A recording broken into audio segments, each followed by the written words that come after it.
കഴിഞ്ഞ 6 മാസമായി വിധവാ പെൻഷൻ നൽകിയിട്ട് ഈ പെൻഷൻ കിട്ടിയിട്ട് വേണം തങ്ങളുടെ കുടുംബത്തെ ആവശ്യങ്ങൾ നിർവഹിച്ച് മുന്നോട്ട് പോകാൻ എന്ന നിലവാരത്തിൽ ജീവിക്കുന്ന ഭർത്താവ് ഉപേക്ഷിക്കപ്പെട്ട അവിവാഹിതരായി കഴിയുന്ന കേരളത്തിൽ ഏതാണ്ട് 42 ലക്ഷത്തോളം വരുന്ന സ്ത്രീകളുണ്ട്. ഇവരുടെ പെൻഷൻ തടഞ്ഞു വെച്ചതിനെതിരെയാണ് ഈ സമരം സംഘടിപ്പിച്ചതിൻ്റെ ഒരു പ്രധാനപ്പെട്ട കാര്യം. രണ്ടാമത്തെ കാര്യം, കഴിഞ്ഞ 2 ബഡ്ജറ്റുകൾ എടുത്ത് പരിശോധിച്ചാൽ ആ ബഡ്ജറ്റുകളിലൊന്നും വിധവാ പെൻഷൻ കൂട്ടിക്കൊടുക്കുന്ന ഒരു സമീപനവും ഗവൺമെൻറ് സ്വീകരിച്ചില്ല.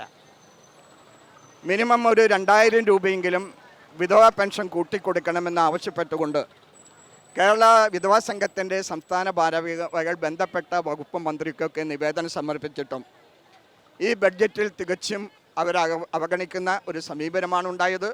അതിനെയാണ് ഈ സമരം ഇവിടെ സംഘടിപ്പിച്ചിട്ടുള്ളത്. മറ്റൊരു പ്രധാനപ്പെട്ട 2010 ഈ വിധവാ സംഘം എന്ന സംഘടന കക്ഷി രാഷ്ട്രീയത്തിന് അതീതമായി എല്ലാ രാഷ്ട്രീയ വിശ്വാസികളും ഇതിനകത്തുണ്ട്.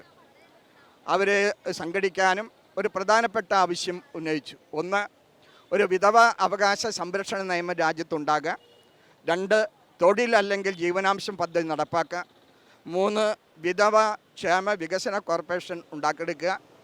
വിധവകൾ ഗൃഹനാഥയായിട്ടുള്ള എല്ലാ കുടുംബങ്ങളെയും BPL കുടുംബങ്ങളായിട്ട് പ്രഖ്യാപിക്കുക. ഏറ്റവും പിന്നോക്കം കിടക്കുന്ന വിധവകൾ ഗൃഹനാഥയ കുടുംബങ്ങളിൽ വൈദ്യുതി സൗജന്യമായി നൽകുക തുടങ്ങി നിരവധി ആവശ്യങ്ങൾ ഈ സർക്കാരിന് മുമ്പാകെ സമർപ്പിച്ചു. വേണ്ട ഒരു പരിഗണന അവർക്ക് ലഭിക്കുന്നില്ല. ആ പരിഗണന ലഭിക്കാത്ത സന്ദർഭത്തിലാണ് ഈ സമരം പ്രഖ്യാപിച്ചിട്ടുള്ളത്. ഇതൊരു വെറും സൂചനാ സമരമാണ്. ഈ സമരം കണ്ട് ഒരു തീരുമാനം ബന്ധപ്പെട്ട അധികാരികൾ സ്വീകരിച്ചില്ലെങ്കിൽ സംസ്ഥാന വ്യാപകമായി ശക്തമായ പ്രക്ഷോഭം സംഘടിപ്പിക്കാനാണ് ഇന്ന് സ്ത്രീകൾ തയ്യാറായിട്ടുള്ളത്. ഇന്ന് കേരളത്തിലെ കാസർഗോഡ് മുതൽ തിരുവനന്തപുരം വരെ ജില്ലകളിൽ ഏതാണ്ട് 16,000-ഓളം അംഗങ്ങൾ ഈ സംഘടനയ്ക്കകത്ത് ഇതിനകം തന്നെ അണിചേർന്നിട്ടുണ്ട്.